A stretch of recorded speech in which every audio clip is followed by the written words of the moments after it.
IQ का yes compose your dream. Hello दोस्तों, quick class में आपका स्वागत है।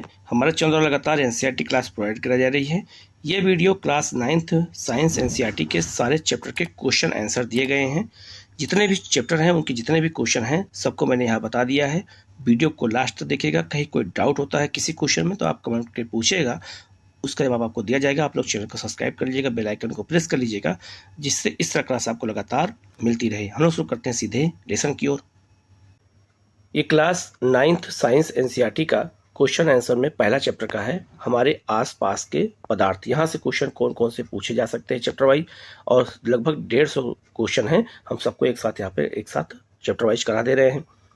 पहला क्वेश्चन है, निम्नलिखित परिघटनाओं का कौन सा समुच्चय ताप बढ़ने पर बढ़ेगा, मतलब ताप बढ़ाने पर वो भी बढ़ जाएगा। तो इसका जो आंसर है वो हो जाएगा सी, वाष्पन, विसरण और गैसों का प्रसार। जैसे जैसे ताप बढ़ेगा वैसे भी बढ़ता चला जाएगा। तो इसका आंसर हो जाएगा आपका सी। साइंस के ऐसे ही क्वेश्चन एग्जाम में पूछे जाते हैं, ठीक है। नेक्स्ट क्वेश्चन है, सीमा ने एक प्राकृतिक गैस संपीड़न इकाई का निरीक्षण किया और पाया कि ताप और दाब की विशिष्ट परिस्थितियों में गैस को द्रवित किया जा सकता है। अपने अनुभव को मित्रों के साथ बांटते हुए वह भ्रमित हो गई। द्रवण के लिए परिस्थितियों के सही समुच्चय को पहचानने में उसकी मदद कीजिए, ठीक है। तो इसका जो आंसर है वो हो जाएगा आपका सी, निम्न ताप और उच्च दाब। तो निम्न ताप उच्च दाब के द्वारा ही जो है प्राकृतिक गैस का संपीड़न किया जाता है, ठीक है। नेक्स्ट क्वेश्चन है आपका, तरल में प्रवाह का अद्वितीय गुण होता है। निम्नलिखित में से कौन सा कथन सही है, ठीक है। तो इसमें कौन सा कथन सही है? पहला है, केवल गैस तरल के साथ के समान व्यवहार करती है, नहीं।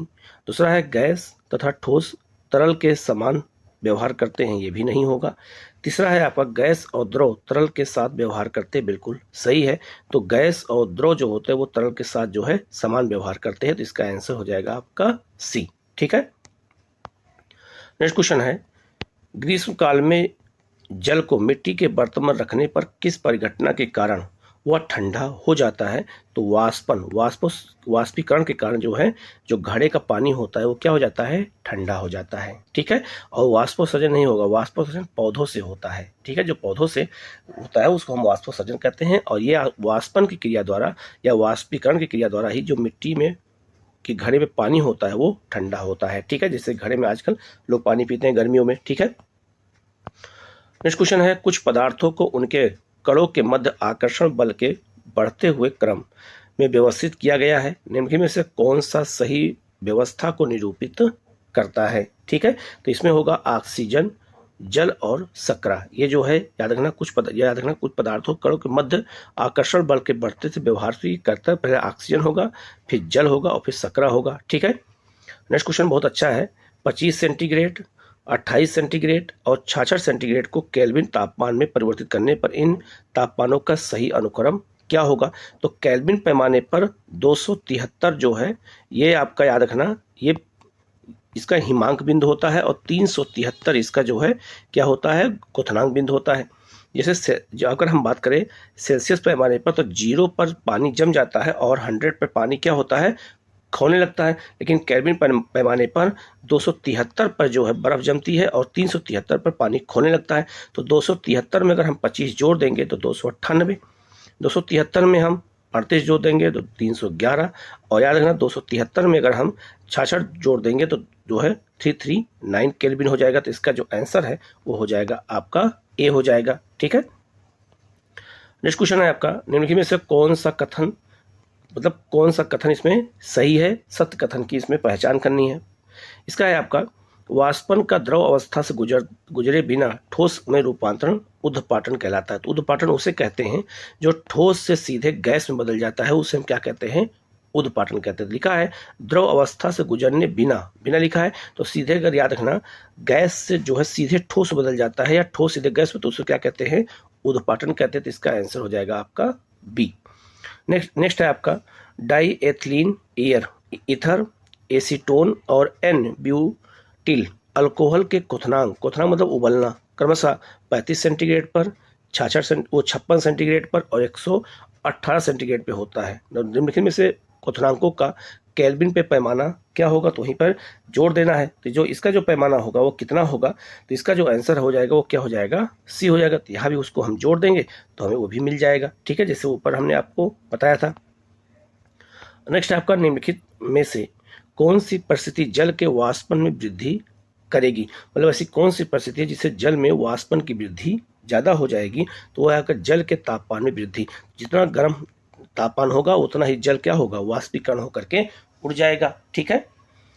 नेक्स्ट क्वेश्चन बहुत ही महत्वपूर्ण है, ऐसे क्वेश्चन एग्जाम में अब आजकल पूछे भी जाने लगे हैं। निम्नलिखित में से किन परिस्थितियों में हाइड्रोजन गैस के अणुओं के मध्य दूरी बढ़ेगी, मतलब जो हाइड्रोजन गैस के अणु होते हैं उनके मध्य दूरी कब बढ़ जाती है। पहला है बंद पात्र में भरी हाइड्रोजन गैस पर दाब बढ़ा करके, नहीं पहला नहीं होगा। अब यहाँ अगर पहला नहीं हो रहा है तो यहाँ भी जो है आपका क्या है, फर्स्ट यहाँ भी है, फर्स्ट यहाँ भी है, तो ये दोनों आंसर क्या हो जाएंगे, कट जाएंगे। अब हमारे पास 50-50 चांस बचा। दूसरा है आपका कुछ हाइड्रोजन गैस का पात्र से रिसाव होने पर, बिल्कुल सही। और हाइड्रोजन गैस के पात्र का आयतन बढ़ा करके, तो बिल्कुल सही। तो इसमें 2 और 3 इस आंसर होगा, तो इसका आंसर हो जाएगा आपका सी, ठीक है। तो क्या 3 सही है, 3 यहाँ पे है नहीं, तो ये तो कट जाएगा, तो इसका आंसर हो जाएगा सी, ठीक है। दूसरा चैप्टर है आपका क्या हमारे आसपास के पदार्थ शुद्ध हैं, ये दूसरा टॉपिक है। इसे कौन कौन से क्वेश्चन बनेंगे इस पर हम देख लेते हैं। पहला जो क्वेश्चन है वो है आपका शुद्ध पदार्थ के लिए निम्नलिखित में से कौन से कथन सत्य हैं। शुद्ध पदार्थों में केवल एक प्रकार के कण होते हैं, पहला ऑप्शन ये आपका हो जाएगा, ठीक है, पहला ऑप्शन है, तो ये सही है। शुद्ध पदार्थ यौगिक अथवा मिश्रण हो सकते हैं, ठीक है, ये आपका क्या हो जाएगा, गलत हो जाएगा। शुद्ध पदार्थ यौगिक या मिश्रण कोई एक ही हो सकता है। अगला ऑप्शन है शुद्ध पदार्थों का संगठक सर्वत्र समान होता है, तो बिल्कुल सही है। तो इसका जो आंसर होगा वो 1 और 3 हो जाएगा, अर्थात 1 और 3 अर्थात बी हो जाएगा, ठीक है। आगे बढ़ते हैं हम लोग। नेक्स्ट आपका लोहे से बनी धातु में जंग लगने को कहते हैं, तो लोहे से बनी धातु में जब जंग लगने को क्या कहा जाता है, तो इसको हम कहते हैं संक्षारण, तथा यह एक रासायनिक परिवर्तन है।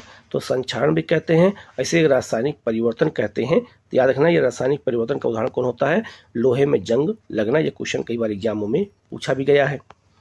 नेक्स्ट क्वेश्चन है आपका सल्फर और कार्बन डाइऑक्साइड का एक मिश्रण है, तो क्या है इसका, तो सनमार्गी और टिंडल प्रभाव नहीं दर्शाता है। तो जो इसका जो आंसर है वो हो जाएगा आपका क्या, डी हो जाएगा, ठीक है। नेक्स्ट क्वेश्चन है आपका आयोडीन का जो है किंचर पूर्तिरोधी गुण रखता है, या विलयन निम्नलिखित में से किसको घोलने पर बनता है, ठीक है। अगर आयोडीन को अगर हम जो है मिलाते हैं तो वो किससे मिल करके बनता है, ये क्वेश्चन पूछा गया है। तो अल्कोहल में आयोडीन मिला देते हैं, ठीक है। नेक्स्ट क्वेश्चन है निम्नलिखित में से कौन सा एक सममार्गी प्रकृति के हैं। पहला बर्फ, बिल्कुल सही है। लकड़ी नहीं होगा, मृदा ये भी नहीं होगा, वायु हो जाएगा। तो 1 और क्या होगा, 4, अर्थात इसका आंसर हो जाएगा आपका सी, ठीक है। नेक्स्ट है आपका निम्नलिखित में से कौन भौतिक परिवर्तन है, इनमें से कौन से भौतिक परिवर्तन है। क्वेश्चन हमेशा पूछे जाते हैं कौन से रासायनिक और कौन से भौतिक परिवर्तन है, और ये बीपीएससी का और यूपीपीसीएस का बहुत फेवरेट टॉपिक है ये, ठीक है। तो निम्नलिखित में से कौन सा भौतिक परिवर्तन होते हैं, तो भौतिक परिवर्तन पर याद रखना उसी कहते हैं, मैंने बताया भी था चैप्टर में कि जो चीज़ें अपने रूप में बदल जाती है पुनः प्राप्त कर लेते हैं, तो उसे हम कहते हैं क्या, भौतिक परिवर्तन। तो भौतिक परिवर्तन का उदाहरण इसमें कौन कौन सा हो सकता है, लौह धातु का पिघलना, ये आपका भौतिक परिवर्तन है, ठीक है। दूसरा लौह में जंग लगना, नहीं यह रासायनिक परिवर्तन है, तो 2 नहीं होगा। तो 2 यहाँ भी है, 2 यहाँ भी है, ठीक है। तो ये दोनों ऑप्शन क्या हो जाएंगे, कट जाएंगे। एक लोहे छड़ को मोड़ना, ये भी आपका भौतिक परिवर्तन, उसको सीधा किया जा सकता है। एक लौह धातु का एक तार जो है खींचना, ये भी जो है हो सकता है। इसका आंसर हो जाएगा 1, 3 और जो है आपका 4, ठीक है। तो इसका आंसर हो जाएगा आपका सी, ठीक है। नेक्स्ट है आपका निम्नलिखित में से रासायनिक परिवर्तन कौन से हैं, इसमें कौन सा रासायनिक परिवर्तन है, ये क्वेश्चन पूछा गया है। तो पहला है लकड़ी का क्षरण, ये आपका रासायनिक परिवर्तन बिल्कुल सही। लकड़ी का दहन, ये भी बिल्कुल सही है, क्योंकि पुनः लकड़ी जलाने के बाद राख के बाद लकड़ी नहीं प्राप्त कर सकते हैं। लकड़ी का चीरना, नहीं ये नहीं होगा, हम जो है ये प्राप्त कर सकते हैं। लकड़ी के टुकड़े में कील ठोकना, ये भी नहीं होगा। इसका आंसर हो जाएगा 1 और 2, ठीक है। नेक्स्ट है आपका निम्नलिखित अभिक्रिया अनुसरण अनुसार दो पदार्थ ए और बी अभिक्रिया कर तृतीय पदार्थ A2B बनाते हैं। ठीक है, तो लिखा है निम्नलिखित में से कौन से कथन इस अभिक्रिया के संदर्भ में सही नहीं है। ये क्वेश्चन पूछा गया कौन इसमें संदर्भ में सही नहीं है। पहला है उत्पाद A+2B और A और B के गुणन प्रदर्शित करते हैं, ये गलत हो जाएगा। उत्पादन का सदैव एक निश्चित संगठन होता है, ये बिल्कुल सही है, तो ये आपका सही हो जाएगा। तो यहाँ भी ये सही हो रहा है, यहाँ भी 2 है और यहाँ भी 2 है, तो ये तो 3 होगा ही नहीं, तो इसका आंसर हो जाएगा आपका क्या, सी। तो आपको पहले ही पता चल गया क्योंकि 2 तो सही है, बाकी तीनों गलत हैं। ठीक है, जब तीनों गलत हैं तो ये आपका, ये इसमें 2 नहीं है, तो आपका यही आंसर हो जाएगा। तो कभी कभी ऐसे भी आंसर निकाला जाता है। ठीक है, नेक्स्ट है आपका, दो रासायनिक स्पीसीज एक्स और वाई आपस में संयुक्त होकर के उत्पाद पी बनाती हैं, जिनमें 2 एक्स तथा वाई दोनों उपस्थित हैं।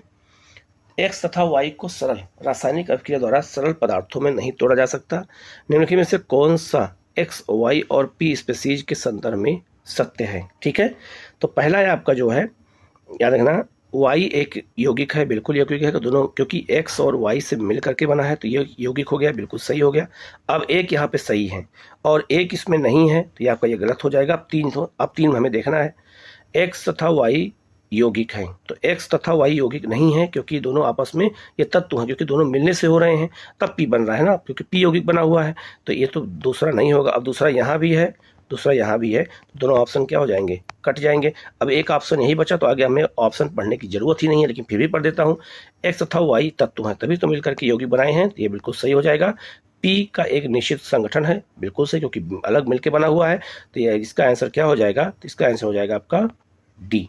ठीक है, तो इस तरह से जो है क्वेश्चन हम आंसर निकालते हैं।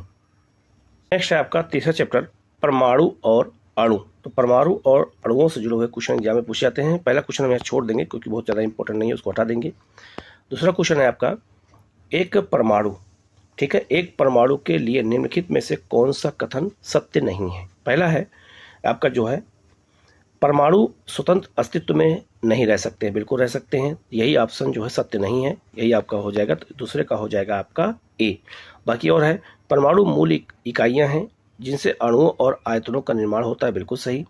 ठीक है, परमाणु सदैव उदासीन प्रकृति के होते हैं और परमाणु बड़ी संख्या में परस्पर जुड़ करके पदार्थ का निर्माण करते हैं। ठीक है, तो ये भी बिल्कुल सही है, तो इसका आंसर हो जाएगा आपका ए हो जाएगा। ठीक है, दूसरा है, नाइट्रोजन गैस का रासायनिक प्रतीक क्या होता है। तो नाइट्रोजन गैस का रासायनिक प्रतीक क्या होता है, इसका होता है N2।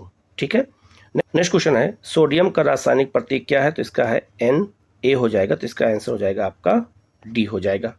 नेक्स्ट चैप्टर है, 4 नंबर चैप्टर है, परमाणु की संरचना। तो पहला जो क्वेश्चन है इसमें दिया गया है, बहुत ही महत्वपूर्ण क्वेश्चन है। सब लिखा है कि निम्नलिखित में से कौन सा मैग्नीशियम परमाणु में इलेक्ट्रॉनिक वितरण को सही प्रदर्शित करता है। तो इसका जो आंसर हो जाएगा 2, 8 और 3। ये एनसीईआरटी मैंने बताया था। रदरफोर्ड के अल्फा कण प्रकीर्णन प्रयोग के परिणाम स्वरूप खोजा गया था, कौन सा, तो खोजा गया था परमाणु में नाभिक खोजा गया था। ठीक है, नेक्स्ट आपका, एक तत्व एक्स में इलेक्ट्रॉनों की संख्या 15 और न्यूट्रॉनों की संख्या 16 है, तो निम्नलिखित में से कौन सा एक तत्व सही पद को प्रदर्शित कर रहा है। तो इसका हो जाएगा आपका ये 31 और 15x। ठीक है, नेक्स्ट क्वेश्चन बहुत महत्वपूर्ण है, डाल्टन के परमाणु सिद्धांत ने सफलतापूर्वक समझाया था। पहला, द्रव्यमान संरक्षण का नियम, बिल्कुल सही है। दूसरा है आपका स्थिर अनुपात का नियम, ये भी बिल्कुल सही है, इन्होंने समझाया था। रेडियो एक्टिविटी का नियम नहीं, ये इन्होंने समझाया नहीं था इसको। गुणित अनुपात का नियम भी इन्होंने समझाया, तो इसका आंसर हो जाएगा आपका डी, जो है 1, 2 और 4। ठीक है, नेक्स्ट है आपका, रदरफोर्ड के नाभिकीय प्रतिरूप के संबंध में कौन सा कथन सही है। इसमें कौन सा कथन सही है पूछा गया रदरफोर्ड के संदर्भ में। ठीक है, नाभिकीय प्रतिरूप का जो उन्होंने सिद्धांत दिया था, तो उसके संदर्भ में तो पहला ऑप्शन है आपका, नाभिक को धन आवेशित माना, बिल्कुल सही है। दूसरा है आपका, परमाणु क्रिया की अल्फा कण हाइड्रोजन परमाणु से 4 गुना भारी होते हैं, तो ये नहीं होगा। ठीक है, सौर परिवार से तुलना की जा सकती है, बिल्कुल सही की जा सकती है, जैसे सौर परिवार में ग्रह घूमते हैं वैसे उन्होंने बताया था, तो 1 और 3 सही हो गया। थॉमसन मॉडल से सहमति दर्शाया था, नहीं, इन्होंने सहमति नहीं दर्शाया था, तो इसका आंसर हो जाएगा 1 और 3, ए हो जाएगा। नेक्स्ट है आपका, एक तत्व के लिए निम्नलिखित में से कौन से विकल्प सही होते हैं। ठीक है, कौन से सही हैं? तो जो इसका जो है आपका ये हो जाएगा, पहला जो है आपका कौन सा, परमाणु संख्या बराबर प्रोटॉनों की संख्या प्लस इलेक्ट्रॉनों की संख्या, ये गलत हो जाएगा। ठीक है, ये क्या हो जाएगा, गलत हो जाएगा। दूसरा है द्रव्यमान संख्या क्या होता है, प्रोटॉनों की संख्या प्लस न्यूट्रॉनों की संख्या, ये बिल्कुल सही है। ठीक है, इसके बाद है आपका परमाणु द्रव्यमान क्या होता है, प्रोटॉनों की संख्या प्लस न्यूट्रॉनों की संख्या, नहीं, ये गलत हो जाएगा। और परमाणु संख्या क्या होता है, प्रोटॉनों की संख्या प्लस इलेक्ट्रॉनों की संख्या, तो ये सही हो जाएगा। तो इसका आंसर हो जाएगा आपका डी, 2 और 4 सही होगा, 2 और 4 सही हो जाएगा। ठीक है, तो इस तरह के क्वेश्चन आजकल पूछे जाते हैं, तो इसीलिए इसको बहुत अच्छे से देखने और समझने की जो है ज़रूरत है। नेक्स्ट है आपका, थॉमसन के परमाणु मॉडल हेतु निम्नलिखित में से कौन सा कथन सत्य है। पहला है, यह परमाणु में परमाणु द्रव्यमान को समान रूप से वितरित मानता, बिल्कुल सही। परमाणु में धनावेश समान रूप से वितरित होता है, माना जाता है, बिल्कुल सही। धन आवेशित गोले में इलेक्ट्रॉनों का वितरण समान रूप से होता है, बिल्कुल सही है। परमाणु के दायित्व के लिए अस्थायित्व के लिए इलेक्ट्रॉन परस्पर एक दूसरे से को आकर्षित करते नहीं, ये गलत हो जाएगा। तो इसका जो आंसर हो जाएगा 1, 2 और 3 हो जाएगा। ठीक है, आपका रदरफोर्ड के अल्फा कण प्रकीर्णन प्रयोग ने दर्शाया है कि इलेक्ट्रॉन ऋण आवेशित होते हैं, ये आपका गलत है। नाभिक में परमाणु का द्रव्यमान और धन आवेश केंद्रित होते हैं, बिल्कुल सही है। नाभिक में न्यूट्रॉन होते हैं, तो नाभिक में न्यूट्रॉन होते हैं, ये भी गलत हो जाएगा। परमाणु का अधिकांश स्थान रिक्त होता है, ये आपका सही हो जाएगा। ये रदरफोर्ड के अनुसार बता रहा हूं मैं। ठीक है, ये इन्होंने जो बताया था, इसका आंसर हो जाएगा आपका बी, जो है 2 और जो है 4 सही होगा। ठीक है, यही आपका सत्य पूछा गया है। ठीक है, तो ये आपका सही हो जाएगा। ठीक है, 5वां चैप्टर है जीवन की मौलिक इकाई। इसमें हम कोशिका के बारे में क्वेश्चन को देखेंगे। कोशिका क्या होती है, कोशिका से जो है बहुत महत्वपूर्ण क्वेश्चन पूछे जाते हैं। पहला है आपका, निम्नलिखित में से किसे क्रिस्टल रूप में बनाया जा सकता है। तो विषाणुओं को बनाया जा सकता है, जो वायरस होते हैं उनको हम क्रिस्टलीय रूप में बना सकते हैं। ठीक है, तो इसका आंसर हो जाएगा आपका सी। नेक्स्ट है आपका जो है दूसरा क्वेश्चन बहुत महत्वपूर्ण है, कोशिका फूल जाती है यदि, तो कोशिका कब फूल जाती है, तो कोशिका के बाहर चारों ओर उपस्थित जल के अणुओं की सांद्रता कोशिका के भीतर जल के अणुओं को सांद्रता से अधिक हो तब, तो इसका आंसर हो जाएगा आपका बी हो जाएगा। ठीक है, नेक्स्ट है आपका, गुणसूत्र बने होते हैं किसके, ये क्वेश्चन बहुत बार आ चुका है। तो गुणसूत्र जो है डीएनए और प्रोटीन से बने होते हैं। ये क्वेश्चन आप देखा होगा कि बीपीएससी और यूपीपीसीएस में कई बार एग्जाम में पूछा गया है। ठीक है, नेक्स्ट है आपका, निम्नलिखित में से कौन सा कार्य राइबोसोम का नहीं है। इनमें कौन सा कार्य राइबोसोम का नहीं है, ये पूछा गया है। यह प्रोटीन अणुओं के निर्माण में सहायता करता है, बिल्कुल सही, ये इसका काम है। इसके अलावा जो है अगर कहा जाए यह एंजाइमों के निर्माण में सहायता करता है, ये भी बिल्कुल सही है। यह हार्मोन्स के निर्माण में सहायता करता नहीं, ये गलत हो जाएगा। तो राइबोसोम हार्मोन से जुड़ा नहीं है। या मड स्टार्च अणुओं के निर्माण में सहायता करता है, ये भी गलत हो जाएगा। तो इसका जो आंसर है वो क्या होगा, तो इसका जो आंसर है वो हो जाएगा आपका जो है 3 और 4, ये दोनों नहीं होगा क्योंकि यहाँ नहीं पूछा गया है। तो 3 और 4 नहीं होगा, तो इसका आंसर हो जाएगा आपका सी। ठीक है, तो जो राइबोसोम होता है, याद रखना, वो प्रोटीन अणुओं के निर्माण में और एंजाइमों के निर्माण में योगदान देता है। ठीक है, ऐसे क्वेश्चन एग्जाम में बहुत पूछे जाते हैं। नेक्स्ट क्वेश्चन है, इनमें से किसका संबंध अंतःद्रवी जालिका से नहीं है। ठीक है, ये क्वेश्चन पूछा गया है। पहला, या केंद्रक और कोशिका द्रव के बीच प्रोटीन के लिए अभिगमन चैनल की तरह कार्य करता, बिल्कुल सही है। या कोशिका द्रव के विभिन्न क्षेत्रों के बीच पदार्थ को पहुंचाता, यह भी बिल्कुल सही है। या ऊर्जा उत्पादन का स्थल हो सकता है, नहीं, ये गलत हो जाएगा। ऊर्जा उत्पादन का स्थल माइटोकॉन्ड्रिया होता है। ठीक है, तो याद रखना कोशिका में, तो इसका जो आंसर है हो जाएगा सी, ये आपका सही नहीं है। ठीक है, नेक्स्ट है आपका, परासरण की कुछ परिभाषाएं नीचे दी गई हैं, उन्हें सावधानी से पढ़िए और सही परिभाषा क्या है। तो जो इसकी परासरण की सही परिभाषा है, अर्धपारगम्य झिल्ली से होकर जल के अणुओं का अधिक सांद्रता वाले क्षेत्र से निम्न सांद्रता वाले क्षेत्र की ओर जाना, यही इसका जो है सही होगा आंसर। तो इसका आंसर हो जाएगा आपका ए। ठीक है, नेक्स्ट आपका, पादप कोशिका में जीव द्रव जो है व्युत्कुचन को जो है किस प्रकार परिभाषित किया जा सकता है। ठीक है, तो अल्प परासरणी माध्यम में कोशिका द्रव का सिकुड़ना, यही इसका आंसर हो जाएगा बी। निम्नलिखित में से किस्म के चारों ओर एकल झिल्ली का आवरण होता है। तो किसके चारों ओर एकल झिल्ली आवरण होता है कोशिका में, अगर देखा जाए तो ये होता है आपका रसधारी का। तो इसका आंसर हो जाएगा आपका बी। ठीक है, नेक्स्ट है आपका, गलत वाक्य को ढूंढिए। आजकल एग्जाम में गलत वाक्य से जुड़े हुए क्वेश्चन बहुत ज़्यादा पूछे जाते हैं। तो इसमें गलत वाक्य है, तो लिखा है गल्जी उपकरण लाइसोसोम के बनने में शामिल होते नहीं, ये गलत हो जाएगा। यही इसका आंसर हो जाएगा ए, ये गलत हो जाएगा। ठीक है, बाकी सब सही है। जैसे केंद्रक, माइटोकॉन्ड्रिया और लवक में डीएनए होता है, बिल्कुल सही है। तो केंद्रक में, माइटोकॉन्ड्रिया में और लवक में डीएनए पाया जाता है, इसलिए वे अपनी संरचनात्मक प्रोटीन बनाने में समर्थ होते हैं। और माइटोकॉन्ड्रिया को कोशिका का पावर हाउस कहा जाता है, ये भी बिल्कुल सही है। इसमें एटीपी का उत्पादन होता है। और कोशिका द्रव को परद्रव्य भी कहा जाता है, ये भी बिल्कुल सही है। तो इसका आंसर हो जाएगा ए, यही गलत होगा। ठीक है, नेक्स्ट आपका सही वाक्य को ढूंढिए। अब पहले गलत पूछा गया था, अब सही वाक्य को ढूंढना। तो लिखा है लाइसोसोम में भरे हुए एंजाइम रुक्ष अंतर्द्रव्य जालिया से बने होते हैं, बिल्कुल सही है। बाकी सब इसमें गलत हैं। ठीक है, नेक्स्ट क्वेश्चन है आपका, कौन सा कोशिका अंग कोशिका के अंदर, ठीक है, विषैले पदार्थ और औषधि ड्रग्स को आवेशित रहित करने में मुख्य भूमिका निभाता है? ये क्वेश्चन पूछा गया है। तो इसका हो जाएगा आंसर सी हो जाएगा, चिकनी अंतर्द्रव्य जालियां होती हैं। ठीक है, नेक्स्ट है आपका, कोशिका झिल्ली निर्माण के लिए आवश्यक प्रोटीन और लिपिड का उत्पादन निम्नलिखित में से कहाँ किया जाता है? तो इसका उत्पादन होता है जो है आपका रुक्ष अंतर्द्रव्य जालिया में होता है। ठीक है, इसका प्रोटीन और लिपिड का उत्पादन होता है, तो इसका आंसर हो जाएगा ए। नेक्स्ट है आपका, प्रोकैरियोटिक का अपरिभाषित केंद्रक क्षेत्र कहलाता है। ठीक है, तो इसको हम कहते हैं केंद्र काभ कहते हैं, तो इसका आंसर हो जाएगा आपका डी। नेक्स्ट आपका, कोशिका अंगक जो अंगक को सरल सकरा को जटिल सकरा में बदलने में शामिल है, क्या होगा? तो जो इसका आंसर हो जाएगा आपका डी, गल्जी उपकरण होता है। ठीक है, नेक्स्ट आपका, निम्नलिखित में से कौन सा रसधारी का कार्य नहीं है? इसमें रसधारी का कार्य क्या नहीं है, यह पूछा गया है।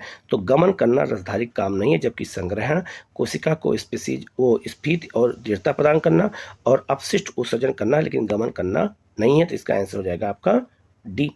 नेक्स्ट है, अमीबा जिस प्रक्रिया के द्वारा भोजन प्राप्त करता है वह क्या कहलाता है? ठीक है, तो अमीबा जिस प्रक्रिया द्वारा भोजन प्राप्त करता है उसे कहते हैं अंतःकोशिकता कहते हैं। इसका आंसर हो जाएगा आपका बी। ठीक है, नेक्स्ट क्वेश्चन है, निम्न में से किसकी कोशिका भित्ति सेलुलोज से नहीं बनी होती है?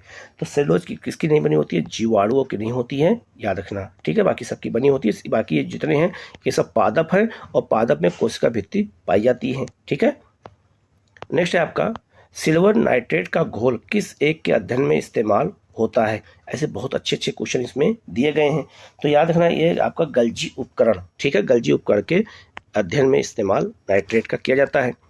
केंद्रक के अलावा वह अंगक जिसमें डीएनए होता है, तो माइटोकॉन्ड्रिया में भी डीएनए पाया जाता है, अभी मैंने ऊपर आपको बताया था। ठीक है, नेक्स्ट है आपका, निम्नलिखित में से किसको कोशिका की रसोई कहा जाता है? तो कोशिका की रसोई किसे कहते हैं? तो इसको कहते हैं हरित लवक को, क्योंकि प्रकाश संश्लेषण की क्रिया हरित लवक के द्वारा ही होती है, इसलिए उसको रसोई कहा जाता है। ये बात याद रखना। ठीक है, नेक्स्ट है आपका, कोशिका में लिपिड अणुओं को निम्न के द्वारा संश्लेषित किया जा सकता है, किसके द्वारा? तो जो इसका जो आंसर है वो है चिकनी अंतर्द्रव्यी जालियों के द्वारा। ठीक है, नेक्स्ट आपका, नई कोशिका का निर्माण पूर्व स्थित कोशिका से होने की बात किसने कही थी? ये बात किसने कहा था? तो यह कहा था आपका विच्रो ने कहा था, तो इसका आंसर हो जाएगा आपका बी हो जाएगा। कोशिका सिद्धांत निम्न के द्वारा जो है प्रतिपादित किया गया था, तो कोशिका सिद्धांत किसने दिया था? स्लाइडेन और जो है स्वान ने दिया था, तो इसका आंसर हो जाएगा ए हो जाएगा। नेक्स्ट है आपका, प्रोकैरियोटिक कोशिका में दिखने वाला एकमात्र कोशिका अंग क्या होता है? कोशिका अंग क्या होता है, ये क्वेश्चन पूछा गया है। ये आपका होता है राइबोसोम, यही राइबोसोम वहाँ पर दिखता है। ठीक है, नेक्स्ट है आपका, वह अंगक जिसमें कोशिका भित्ति नहीं होती है, तो किसमें कोशिका भित्ति नहीं होती है? ये क्वेश्चन कई बार एग्जाम में आते हैं, तो राइबोसोम में नहीं होती है, बल्कि सब में कोशिका भित्ति होती है। नेक्स्ट आपका, एक माइक्रोमीटर होता है किसके बराबर?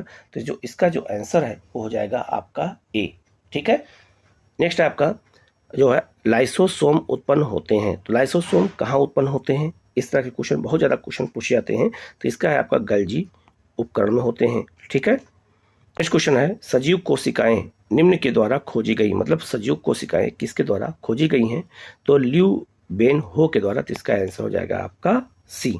नेक्स्ट है आपका निम्नलिखित कथनों पे से कौन जो है विसंगत कथन को चुनिए, मतलब कौन सा इसमें गलत कथन है, ये क्वेश्चन चुना है। पहला है आपका अर्धपारगम झिल्ली में से होकर जाने वाले जल की गति उसमें घुले हुए पदार्थ की मात्रा प्रभावित करती है, बिल्कुल सही है। झिल्ली कार्बनिक अणुओं जैसे प्रोटीन और लिपिड जो को बनी होती है, बिल्कुल सही। कार्बनिक विलायक में घुलनशील अणु झिल्ली में से होकर के आसानी से गुजर जाते हैं, ये भी बिल्कुल सही है। पादपों में कोशिका झिल्ली में जो है काइटिन सकरा होती है, नहीं, ये गलत हो जाएगा। इसका आंसर जो हो जाएगा डी हो जाएगा, ठीक है। चैप्टर नंबर 6 है आपका ऊतक। टिश्यू के बारे में क्या क्वेश्चन पूछा गया है, ये भी देख लेते हैं। लिखा है निम्नलिखित में से कौन से ऊतक में मृत कोशिकाएं पाई जाती हैं, ठीक है। तो याद रखना इसमें पाई जाती हैं, आपका इसका आंसर हो जाएगा आपका बी, जो है आपका दृढ़ ऊतक में पाई जाती हैं, ठीक है। दूसरा क्वेश्चन है आपका गलत वाक्य को चुनिए। इसमें गलत वाक्य कौन सा है, ये क्वेश्चन चुनना है। तो इसका आंसर हो जाएगा आपका सी, शीर्षस्थ और अंतःविष्ट विभाजोत्तक अस्थायी ऊतक होते हैं, इसका आंसर ये गलत हो जाएगा। तने की परिधि निम्नलिखित के कारण बढ़ती है, जो तने की परिधि होती है वो किसके कारण बढ़ जाती है, तो पार्श्व विभाजोत्तक के कारण बढ़ जाती है। नेक्स्ट आपका कौन सी कोशिका में छिद्रिल कोशिका भित्ति नहीं होती है, ये क्वेश्चन पूछा गया है। तो ये आपका यह सहचर कोशिकाओं में, तो इसका आंसर हो जाएगा आपका बी। नेक्स्ट आपका आत्म पचे हुए भोजन को अवशोषित करती है। उपकला कोशिकाओं का कौन सा प्रकार इसके लिए उत्तरदायी होता है, ठीक है। ये बहुत ही महत्वपूर्ण क्वेश्चन है। इसका जो आंसर है वो हो जाएगा स्तंभाकार उपकला, ठीक है। 7 नंबर चैप्टर है जीओ में विविधता। तो जीओ में विविधता पाई जाती है, इससे ये क्वेश्चन ये पर्यावरण के संदर्भ में पूछे जाते हैं, ये बहुत ही महत्वपूर्ण चैप्टर है। तो पहला जो क्वेश्चन है लिखा है गलत वाक्य को चुनिए। गलत वाक्य इसमें कौन सा है, तो एक कोशिकीय यूकेरियोटिक जीवों को प्रोटिस्टा जगत के अंदर रखा जाता है, ये गलत हो जाएगा। इसका आंसर हो जाएगा ए, प्रोटिस्टा जगत में उन्हें रखा जाता है, उन्हें मोनेरा जगत में रखते हैं, ठीक है। नेक्स्ट आपका निम्नलिखित में से किसमें जल संवाहन के लिए विशिष्ट ऊतक पाए जाते हैं, तो आपका याद रखना ये आपका सी हो जाएगा टेरिटोफाइटा। टेरिटोफाइटा मतलब एक पौधे का प्रकार होता है, उसमें जो है जल संवहन के लिए ऊतक पाए जाते हैं, जिसे हम जाइलम कहते हैं। नेक्स्ट आपका निम्नलिखित में से कौन बीज उत्पन्न करता है, इसमें कौन सा ऐसा पौधा है जो बीज उत्पन्न करता है, आपका है आपका जिम्नोस्पर्म, इसका आंसर हो जाएगा आपका जो है डी हो जाएगा। नेक्स्ट है आपका कौन सी यथार्थ मछली है, इसमें कौन सी मछली है, लेकिन चारों फिश के नाम से हैं, लेकिन इनमें मछली कोई एक ही है, और वो कौन है, तो आपका याद रखना डॉग फिश। डॉग फिश मछली है, जबकि जेली फिश, स्टार फिश और सिल्वर फिश मछली नहीं है, ये आपका समुद्री जीव है, ठीक है। तो इस तरह के क्वेश्चन भी बायो में पूछे जाते हैं। नेक्स्ट आपका निम्नलिखित में से कौन से प्राणी समुद्रों में पाए जाते हैं, कौन से प्राणी समुद्र में पाए जाते हैं, तो ये आपका ये हो जाएगा बी, जो है एकाइनोडेर्मेटा, ठीक है। नेक्स्ट है आपका निम्नलिखित में से किसमें खुला परिसंचरण तंत्र पाया जाता है, इसमें कौन सा ऐसा पौधा होता है जिसमें खुला परिसंचरण तंत्र पाया जाता है, ये क्वेश्चन पूछा गया है, ठीक है। तो पहला है आर्थ्रोपोडा, इसमें पाया जाता है, मोलस्क में भी पाया जाता है, एनेलिडा में नहीं पाया जाता है, और सिलेटेस्टा में भी नहीं पाया जाता है, इसका आंसर हो जाएगा आपका ए, ठीक है। नेक्स्ट है आपका वह कौन सा समूह है जिसके प्राणियों की जो है परगुहा रुधिर से भरी होती है, जो परगुहा होती है वो रुधिर से भरी होती है, वो किस समूह के प्राणियों में होता है, तो आर्थ्रोपोडा में होता है।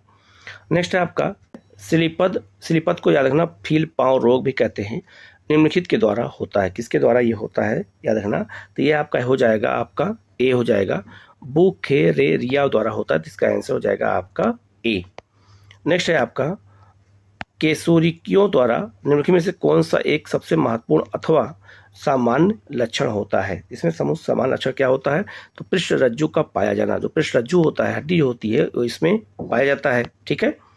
नेक्स्ट है आपका निम्नलिखित में से किसमें सल्क होते हैं, निम्नलिखित में से किसमें सल्क होते हैं, ये क्वेश्चन पूछा गया है, ठीक है। तो इसका जो आंसर है वो हो जाएगा आपका पहला जो हो जाएगा आपका पीसीज, इसमें पाया जाता है, और सरीसृप पे पाया जाता है, तो इसी में जो है सल्क पाए जाते हैं, तो इसका आंसर हो जाएगा आपका 2 और 3 अर्थात सी हो जाएगा।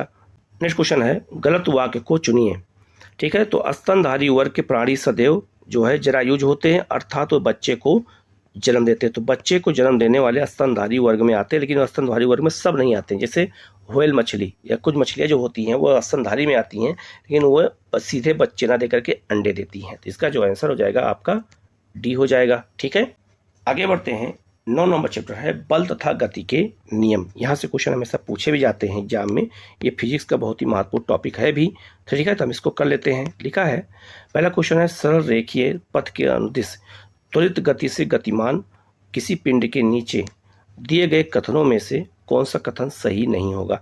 कभी भी आप जब कोई पेपर हल करें तो सही है या नहीं है, इसको गौर हमेशा किया करिए। ठीक है, तो लिखा है, इसकी चाल परिवर्तित होती है, बिल्कुल सही है। ठीक है, दूसरा है, इसका वेग सदैव परिवर्तित होता है, बिल्कुल सही है। या सदैव पृथ्वी से दूर होता है, ये गलत हो जाएगा। ठीक है, ये आपका सी नहीं होगा, बाकी सब सही है। इस पर सदैव जो है एक बल कार्य करता है, ये भी सही होगा। ठीक है, नेक्स्ट आपका गति के तीसरे नियम के अनुसार क्रिया तथा प्रतिक्रिया। तो क्रिया तथा प्रतिक्रिया क्या होते हैं, सदैव दो भिन्न वस्तुओं पर विपरीत दिशाओं में कार्य करते हैं। तो इसका आंसर हो जाएगा आपका बी हो जाएगा। नेक्स्ट क्वेश्चन है, फुटबॉल के खेल में कोई गोल रक्षक, जो गोलकीपर होते हैं, गोल पर तीव्र गति से अपनी बॉल को पकड़ने के पश्चात अपने हाथ को पीछे की ओर खींचता है। ऐसा जो है करके गोल रक्षक क्या करता है, तो उसकी स्पीड को कम करता है। लिखा है, बॉल तथा हाथों पर लगाए गए बल को कम करता है। तो जो है कम कर देंगे तो उससे हमें चोट नहीं लगती है। ठीक है, नेक्स्ट है आपका, किस पिंड का जड़त्व। लिखा है, किसी पिंड का जड़त्व क्या होता है, तो उसकी गति की अवस्था में परिवर्तन को प्रतिरोधित करता है। तो इसका जो आंसर है वो जाएगा सी। लिखा है, कोई यात्री किसी गतिमान रेलगाड़ी में एक सिक्का उछालता है तो उसके पीछे गिरता है। इसका यह अर्थ है कि रेलगाड़ी की गति, तो रेलगाड़ी गति क्या हो रही है, त्वरित हो रही है, इसलिए सिक्का जो है नीचे गिर गया। नेक्स्ट है आपका, 2 kg द्रव्यमान का कोई पिंड किसी घर्षण रहित क्षैतिज मेज पर 4 मिनट पर स्क्वायर के नियत के वेग से फिसल रहा है। इस वस्तु की गति वेग से गति बनाए रखने के लिए आवश्यक बल कितना होगा। ठीक है, तो ये हो जाएगा आपका 0 न्यूटन।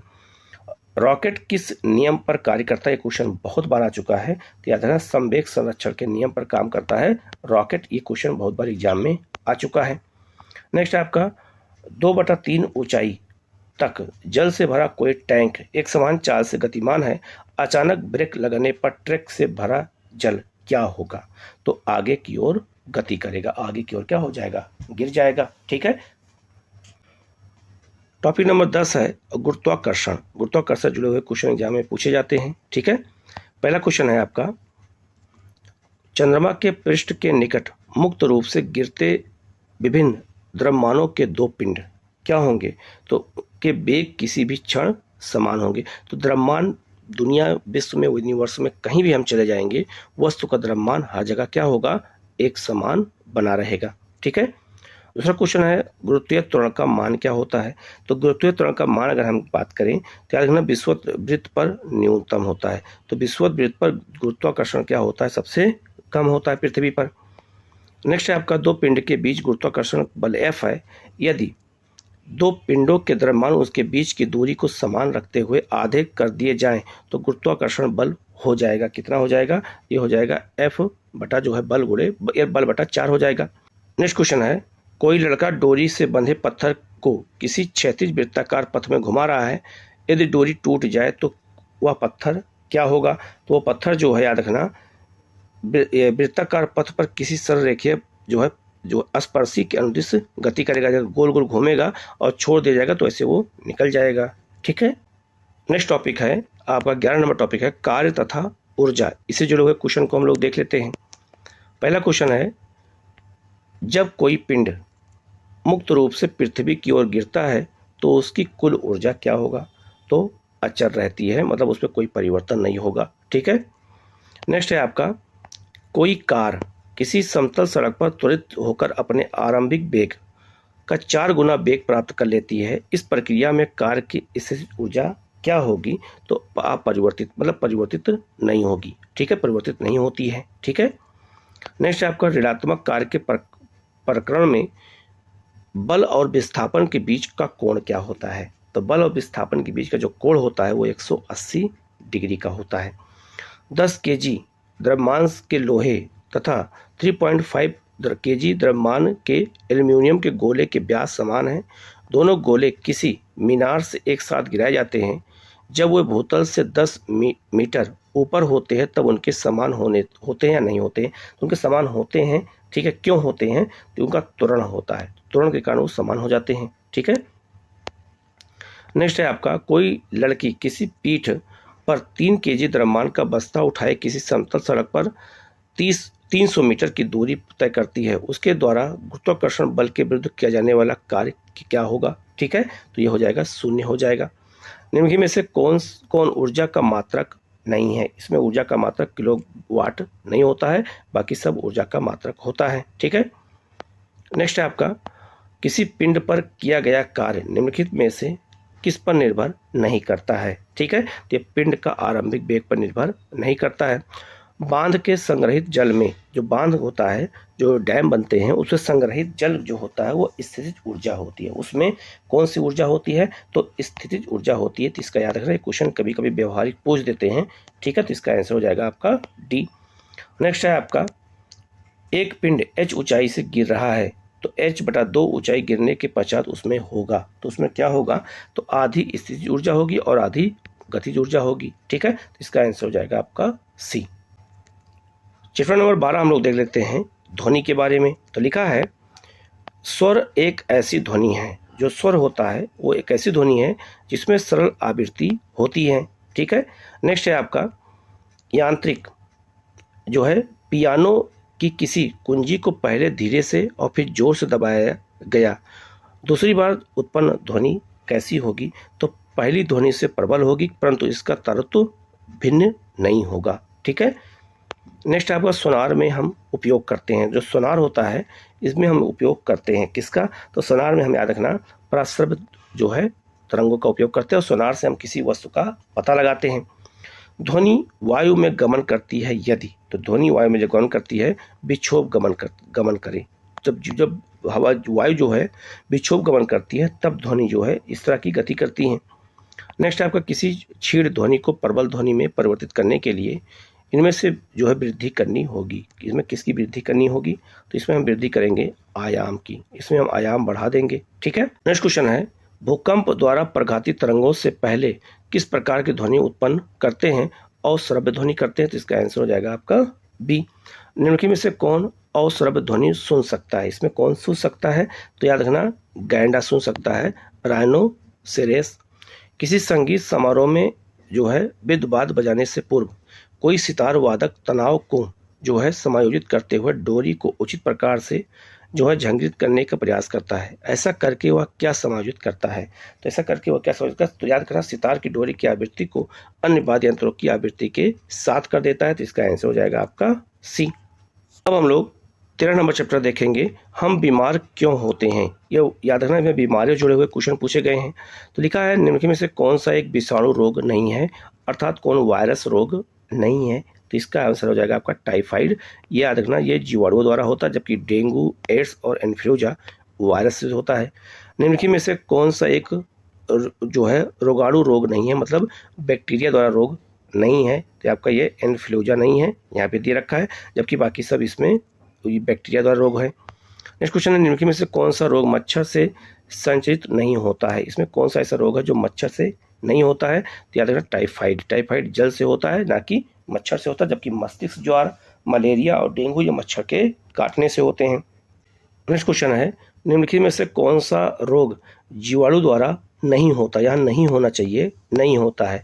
तो टाइफाइड भी होता है इसी से, एंथ्रेक्स भी इसी से होता है, क्षय रोग भी इसी से होता है, लेकिन मलेरिया प्रोटोजोआ से होता है। इसका आंसर हो जाएगा आपका डी। ठीक है, वहाँ नहीं होना चाहिए था।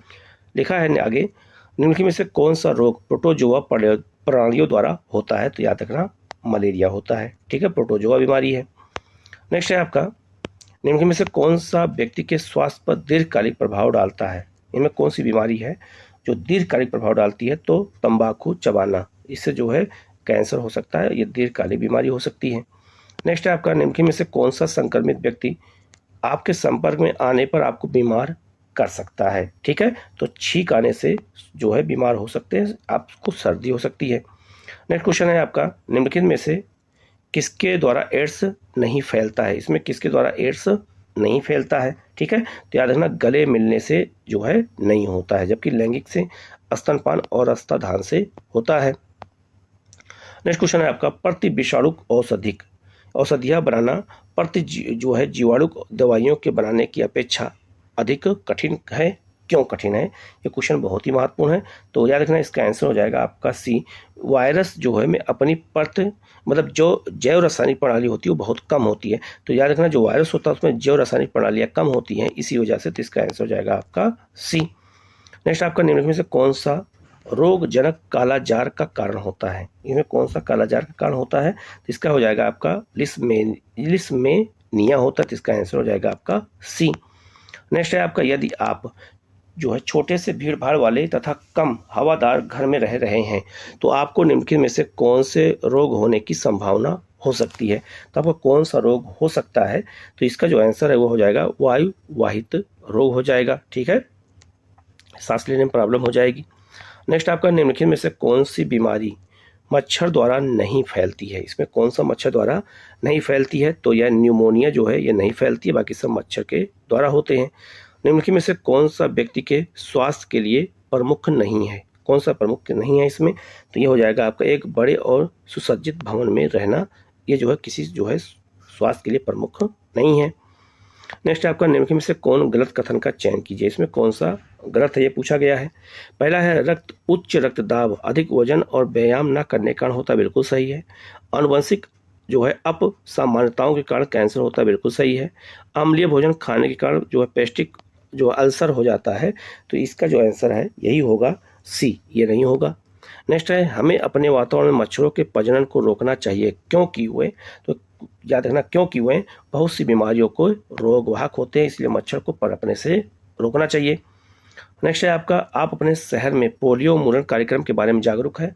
इसके लिए बच्चों का टीकाकरण किया जाता है, क्योंकि यह शरीर में जो है रोग प्रतिरोधकता को उत्पन्न करता है, मतलब एंटीबायोटिक हो जाता है, और ये जो है पोलियो को शरीर में प्रवेश होने से रोक देता है। नेक्स्ट आपका जो है वायरस विषाणुओं से हेपेटाइटिस रोग होता है। यह रोग निम्नलिखित में से किसी एक द्वारा संचरित होता है, मतलब किसके द्वारा फैलता है? तो यह जल द्वारा होता है। ठीक है, नेक्स्ट आपका जो है वेक्टर संवाहक की सही परिभाषा कौन सी है? तो इसमें सही परिभाषा कौन सी है?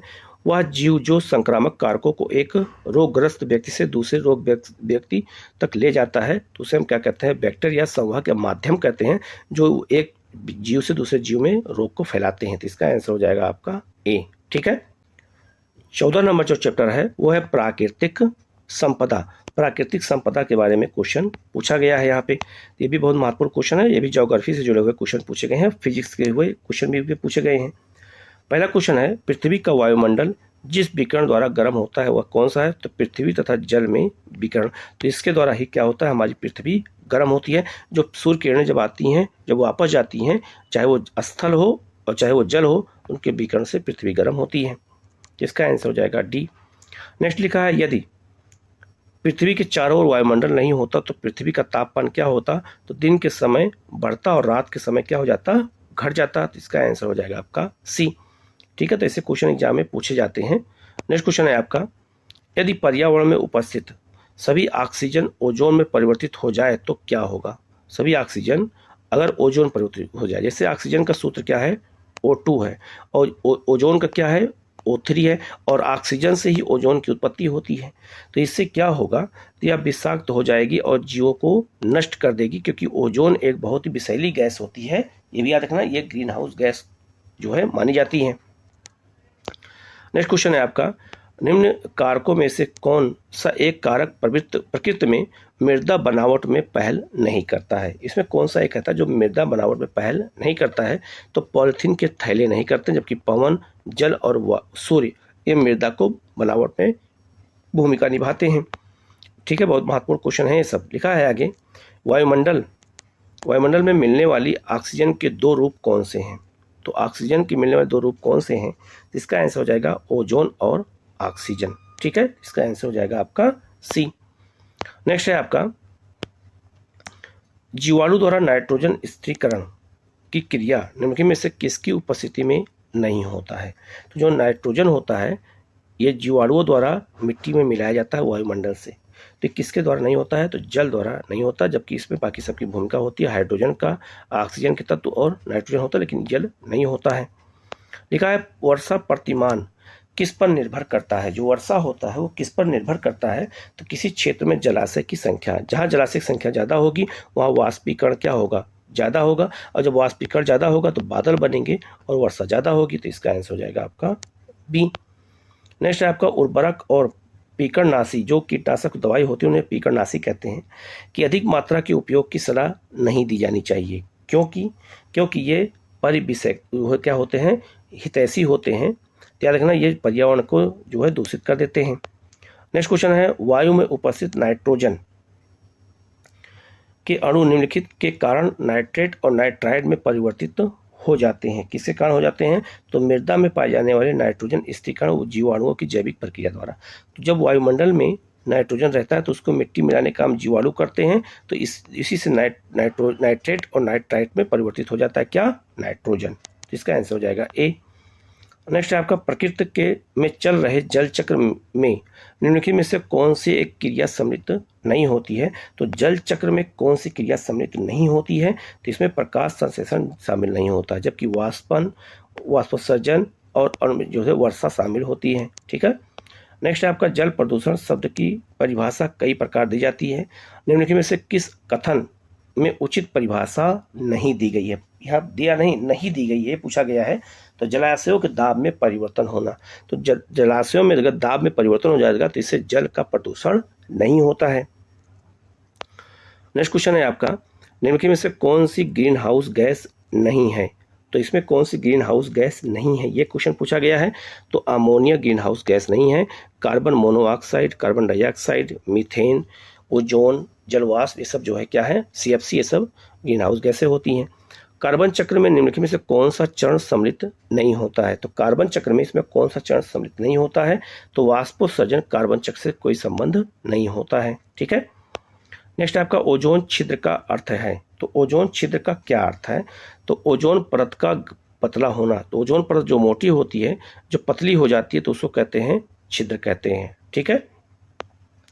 नेक्स्ट आपका, ओजोन परत का ह्रास हो रहा है क्योंकि, तो ओजोन परत का ह्रास क्यों हो रहा है? तो मनुष्यों द्वारा निर्मित जो है फ्लोरीन और क्लोरीन जो गैसें होती हैं, अधिक मात्रा में जा रही है, जिसे हम CFC कहते हैं, और इन्हीं के द्वारा जो है अधिक हो रहा है। निम्नलिखित में से पर्यावरण की कौन सी समस्या हाल ही में उत्पन्न हुई है? तो पर्यावरण की कौन समस्या सबसे अभी उत्पन्न हुई है? तो ओजोन परत का ह्रास होना, ग्रीन हाउस का प्रभाव और वैश्विक मतलब ग्लोबल वार्मिंग सब हो रहा है। तो इसका आंसर हो जाएगा आपका डी हो जाएगा। नेक्स्ट आपका, जब हम सांस लेते समय वायु अंदर लेते हैं तो ऑक्सीजन के साथ नाइट्रोजन भी अंदर जाती है। इस नाइट्रोजन का क्या होता है? तो नाइट्रोजन, जब हम सांस लेते हैं तो नाइट्रोजन अंदर जाती है, तो नाइट्रोजन अंदर जाने के बाद क्या करती है? तो नाइट्रोजन अंदर जाने के बाद क्या करती है? या सांस छोड़ते समय कार्बन डाइऑक्साइड को साथ बाहर ले आती है। तो नाइट्रोजन क्या करती है? ऑक्सीजन को पकड़ के हमारी नाक में अंदर ले जाती है और वहाँ से कार्बन डाइऑक्साइड को बाहर ले आती है। यही काम नाइट्रोजन करती है। नेक्स्ट आपका, परिमृदा में निम्नलिखित में से कौन विद्यमान होता है? तो परिमृदा जो होती है उसमें क्या विद्यमान होता है? ह्यूमस, सजीव और जो है मृदा कणिकाएं, ये सब शामिल होती है। तो इसका आंसर हो जाएगा आपका डी हो जाएगा। नेक्स्ट आपका, सही क्रम का चयन कीजिए। इसमें सही क्रम कौन सा, ये क्वेश्चन पूछा गया है। तो इसका सही क्रम हो जाएगा आपका बी। वायुमंडल में CO2, इसको पौधे प्राप्त करते हैं, जैविक कार्बन होता है। फिर जंतुओं में जैविक कार्बन होता है। फिर मृदा में अकार्बनिक जो है होता है। तो इसका आंसर हो जाएगा आपका बी। ठीक है। नेक्स्ट क्वेश्चन है आपका, मृदा में खनिज का मुख्य स्रोत क्या होता है? तो जो सैल होती है, जो चट्टानें होती है, उन्हें वही इसमें जो है क्या होती हैं? मृदा का जो है मुख्य स्रोत होती है, जिन्हें हम चट्टानें कहते हैं। तो जनक सैल जिससे मृदा बनती है, तो चट्टानों के टूटने से ही मृदा बनती है, ये बात याद रखना। ठीक है। नेक्स्ट क्वेश्चन है आपका, पृथ्वी के कुल धरातल का कितना भाग जल से ढका हुआ है? तो पृथ्वी का कुल जो है अगर देखा जाए कितना भाग जल से ढका हुआ है, तो 71% ढका हुआ है। 75 दिया, लेकिन 71% जल से ढका है। जैवमंडल के जैविक घटक का निर्माण किसके द्वारा नहीं होता है? तो जैवमंडल के जैविक घटक का निर्माण किसके द्वारा नहीं होता, ये क्वेश्चन है। तो ये वायु द्वारा नहीं होता, जबकि अब घटक उपभोक्ता और उत्पादक द्वारा होता है। नेक्स्ट है आपका, वायुमंडल में कार्बन डाइऑक्साइड की मात्रा की वृद्धि से क्या नहीं होगा? अगर कार्बन डाइऑक्साइड की मात्रा में वृद्धि से क्या नहीं होगा, मतलब उसमें ऐसा जो मात्रा, अगर मान लीजिए कि वायुमंडल में कार्बन डाइऑक्साइड की मात्रा बढ़ जाए तो क्या नहीं होगा? बाकी और घटनाएं हो सकती हैं। तो मरुस्थलीय पादपों की प्रचुरता, ये नहीं होगा, बाकी सब हो जाएगा। नेक्स्ट है ऑक्सीजन। ऑक्सीजन मुख्यतः किसके द्वारा वायुमंडल में जो है वाष्पित होता है, तो याद रखना किसके द्वारा, तो ये प्रकाश संश्लेषण के द्वारा ही ऑक्सीजन की उत्पत्ति होती है। ठंडे मौसम में कम जो है दृश्यता का कारण क्या है, ठंडे मौसम में जो है कम दिखाई देता है दूर तक, तो क्यों होता है, तो बिना दहन हुए कार्बन कण और वायु में जो है निलंबित हाइड्रोकार्बन, तो याद रखना इन्हीं कारण वायुमंडल में बहुत ज़्यादा दृश्यता नहीं दिखाई देती है और हमें प्रदूषण हो जाता है। बंजर सेल पर लाइकेन की वृद्धि के बाद कौन सी वृद्धि होती है, ठीक है, तो इसका जो आंसर है वो हो जाएगा आपका क्या, ए मास। तो मास एक पौधा होता है जो पत्थरों पर जो है काई के रूप में जाना जाता है। नेक्स्ट आपका जलीय पर्यावरण में विशेष तापक्रम परिवर्तन प्रभावित कर सकता है, किसको, तो जंतुओं में प्रजनन को, तो जंतुओं में प्रजनन को जलीय पर्यावरण प्रभावित करता है। मृदा अपरदन किसके द्वारा रोका जा सकता है, तो मृदा अपरदन को हम किसके द्वारा कर सकते हैं, वनों के विकास करके हम मृदा अपरदन को रोक सकते हैं। नेक्स्ट आपका वनस्पति रहित मृदा पर जब वर्षा होती है तो क्या होता है, तो वनस्पति रहित अगर कोई मृदा है और वहाँ अगर वर्षा हो रही है तो क्या होता है, तो वर्षा का जल मृदा सतह को हानि पहुंचाता है और पूरी मिट्टी बह करके दूर चली जाती है, जिसे मृदा अपरदन कहते हैं। नेक्स्ट क्वेश्चन है, ऑक्सीजन निम्नलिखित में से किसके द्वारा के लिए हानिकारक होता है, तो ऑक्सीजन सबके लिए फायदेमंद होता है, लेकिन किसके लिए हानिकारक होता है, तो नाइट्रोजन स्थिरीकरण जीवाणुओं के लिए क्या होता है, हानिकारक होता है, ये जीवाणु मर जाते हैं, ठीक है। नंबर चैप्टर है खाद्य संसाधनों में सुधार, इससे जुड़े हुए क्वेश्चन भी बहुत महत्वपूर्ण है, तो भी देख लेते हैं। लिखा है निम्नलिखित में से किस पौधे से तेल प्राप्त होता है, ऐसा कौन सा पौधा होता है जिससे तेल प्राप्त होता है, तो सूरजमुखी से तेल मिलता है। निम्नलिखित में से कौन सा कार्बोहाइड्रेट का स्रोत नहीं है, इसमें कार्बोहाइड्रेट नहीं होता, ये क्वेश्चन पूछा गया है, तो चने में कार्बोहाइड्रेट नहीं होता है, ठीक है। नेक्स्ट आपका निम्नलिखित में से गलत कथन चुनिए, इनमें कौन सा एक गलत कथन है, इसको चुनना है। तो याद रखना श्वेत क्रांति का संबंध दुग्ध उत्पादन से है, बिल्कुल सही। नीली क्रांति का संबंध मछली से, सब बिल्कुल सही। पर्यावरण गुणवत्ता के साथ समझौता के बिना खाद्य उत्पादन में वृद्धि जो है ये भी बिल्कुल सही है, तो उपरोक्त में से कोई नहीं, सब सही है। देश की खाद्य समस्या के हल के लिए निम्नलिखित में से कौन आवश्यक है, तो इसमें कौन सा आवश्यक है, तो उत्पादन का बढ़ाना और खाद्यान्न का भंडार करना, बिल्कुल सही। लोगों को आसानी से खाद्यान्न का मिलना, बिल्कुल सही। लोगों के पास अन्न खरीदने के लिए धन का होना, बिल्कुल सही, तो उपयोग में से सब सही हो जाएगा। सही कथन को चुनिए, इसमें कौन सा कथन सही है, ये क्वेश्चन पूछा गया है। पहला है जो है संकरण का अर्थ आनुवंशिक रूप से दो असमान पादपों के बीच क्रॉसिंग करना होता है, ठीक है। इसके बाद दूसरा कौन सा है, दूसरा है आपका दो किस्मों के बीच किया जाने वाला जो है संकरण अंतरा स्पीसीज जो है संकरण कराता है, बिल्कुल गलत हो जाएगा, जिसे हम क्रॉस कहते हैं। किसी पादप में वांछित गुणों वाले जीन डालने से आनुवंशिक रूपांतर फसलें प्राप्त होती हैं, तो इसका जो आंसर हो जाएगा बिल्कुल सही हो जाएगा, तो इसका जो आंसर हो जाएगा ए हो जाएगा। खरपतवार फसलों को निम्नलिखित मतलब किसके द्वारा किस प्रकार प्रभावित करते हैं, तो खरपतवार जो होते हैं वो फसलों को कैसे प्रभावित करते हैं, तो पादप के अन्य संसाधनों में प्रतियोगिता के कारण पोषक पदार्थों को उपलब्धता को कमी कर देते हैं, तो जो पोषक पदार्थ होता है ये पौधों से ले लेते हैं और खरपतवार तेजी से बढ़ते हैं और पौधे नहीं बढ़ पाते हैं। मधुमक्खी की निम्नलिखित जातियां स्पीसीजों में कौन सी स्पीसीज इटली की है, इसमें कौन सी इटली की है, ये क्वेश्चन पूछा गया है, तो जो इसका आंसर हो जाएगा आपका डी, एपिस जो है मेलीफेरा। नेक्स्ट क्वेश्चन है खाद के बारे में सही वाक्य चुनिए, खाद के बारे में सही वाक्य चुनना है।